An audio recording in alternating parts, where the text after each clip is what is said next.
성도 여러분 안녕하세요. 말씀 묵상 리바이블입니다. 시작된 한 주도 하나님의 말씀으로 승리하시기를 축복합니다. 오늘 하나님께서 우리에게 주신 말씀은 요한계시록 14장 1절에서 5절까지 그리고 12절에서 13절까지 말씀입니다. 함께 읽겠습니다.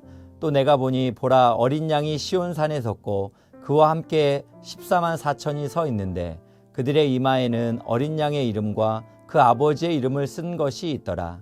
내가 하늘에서 나는 소리를 들으니 많은 물소리와도 같고 큰 우레소리와도 같은데 내가 들은 소리는 검은 고 타는 자들이 그 검은 고를 타는 것 같더라. 그들이 보좌 앞과 네 생물과 장로들 앞에서 새 노래를 부르니 땅에서 속량함을 받은 14만 4천 밖에는 능히 노래를 배울 자가 없더라. 이 사람들은 여자와 더불어 더럽히지 아니하고 순결한 자라. 어린 양이 어디로 인도하든지 따라가는 자며 사람 가운데서 속량함을 받아 처음 익은 열매로 하나님과 어린 양에게 속한 자들이니 그 입에 거짓말이 없고 흠이 없는 자들이더라. 12절입니다. 성도들의 인내가 여기 있나니 그들은 하나님의 계명과 예수에 대한 믿음을 지키는 자니라. 또 내가 들으니 하늘에서 음성이 나서 이르되 기록하라. 지금 이후로 주 안에서 죽는 자들은 복이 있도다 하시매 성령이 이르시되 그러하다. 그들이 수고를 그치고 쉬리니 이는 그들의 행한 일이 따름이라 하시더라. 아멘. 예수님을 믿고 따르는 길은 결코 만만하지가 않습니다.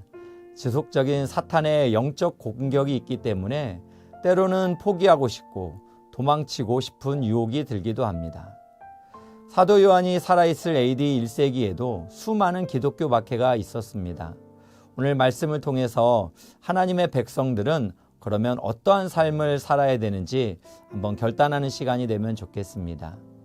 요한계시록 13장이 짐승의 세력, 즉 적 그리스도와 거짓 선지자의 극악한 통치가 묘사되었다면 이제 14장은 하나님의 백성에 대한 위로와 악에 대한 종말의 경고가 펼쳐집니다. 14장을 크게 세 부분으로 나누면 1에서 5절까지는 사도 요한이 바라본 보좌의 환상이고 6에서 11절까지는 새 천사의 환상, 그리고 12에서 14절까지는 성도들을 위한 권면과 위로로 나눌 수가 있습니다.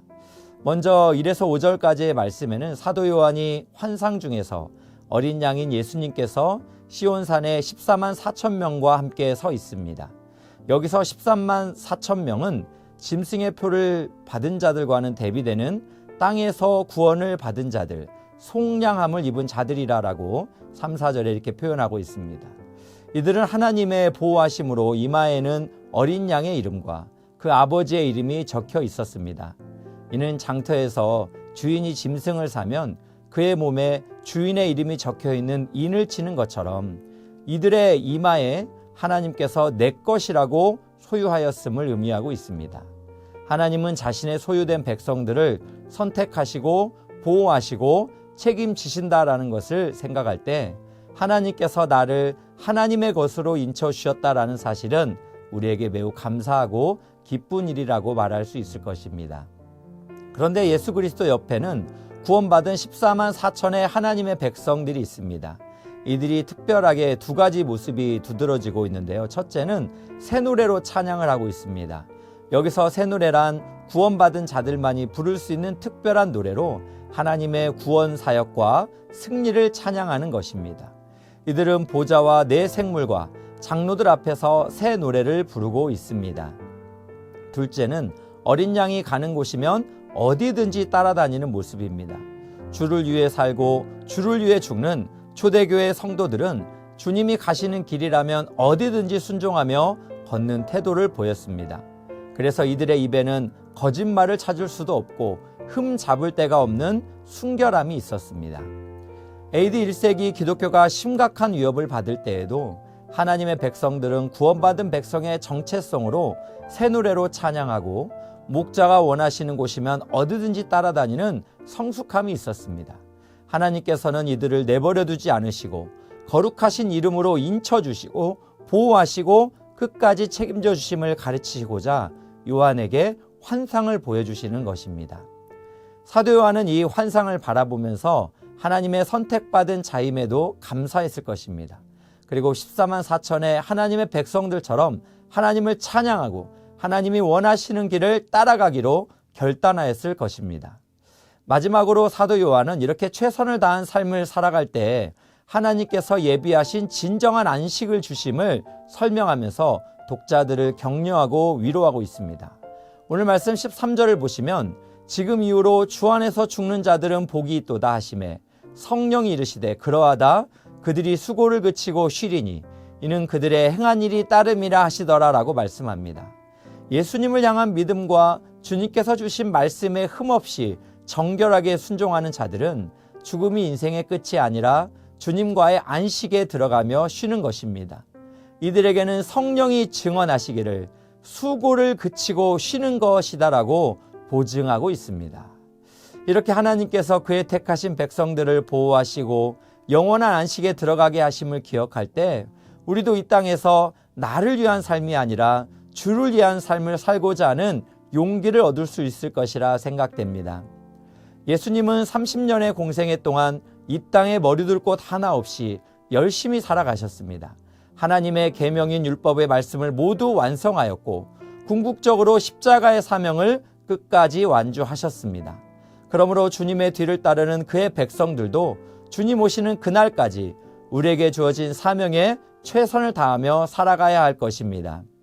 미국의 예일대학을 졸업했던 윌리엄 보든 선교사는 무슬림을 향한 선교사로 부름을 받고 모든 부와 명예를 버리고 25세에 순교를 하였습니다. 그의 성경책 뒤에는 유언처럼 전해지는 세 문장이 있는데요. 남김없이, 후회 없이, 후퇴 없이. 남김없이란 하나님께 모든 것을 남김없이 드리겠습니다. 후회 없이란 나중에 돌아보며 아쉬워하지 않는 결정과 행동을 하겠습니다. 후퇴 없이란 사명의 길에서 절대로 물러서지 않겠습니다라는 주님을 향한 마음을 표현하고 있다라는 생각이 듭니다. 그러므로 사랑하는 성도 여러분, 주님과 함께 서 있는 14만 4천 명의 백성들처럼 이 땅에서 하나님을 새 노래로 찬양하고 주께서 마침표를 찍기 전까지 사명을 위해 끝까지 걸어가시기를 주님의 이름으로 축복합니다. 우리의 안식은 성령의 증언대로 저 천국에서 경험하게 될 것을 신뢰하면서 함께 기도하겠습니다. 사랑하는 하나님, 시온산 옆에 서 있던 예수님과 14만 4천 명의 하나님의 백성들을 기억하면서 이 땅에서 우리도 하나님을 새 노래로 찬양하고 주님이 걸어가신 길을 따라가는 순종의 삶이 되게 하옵소서.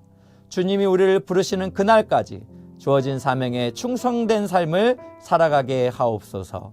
예수님의 이름으로 기도합니다. 아멘.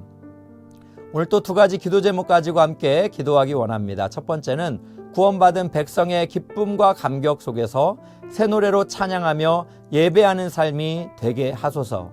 두 번째는 주님께서 맡겨주신 사명을 위해 부르심을 받는 그날까지 남김없이 후회 없이 후퇴 없이 섬기게 하옵소서. 함께 기도하겠습니다.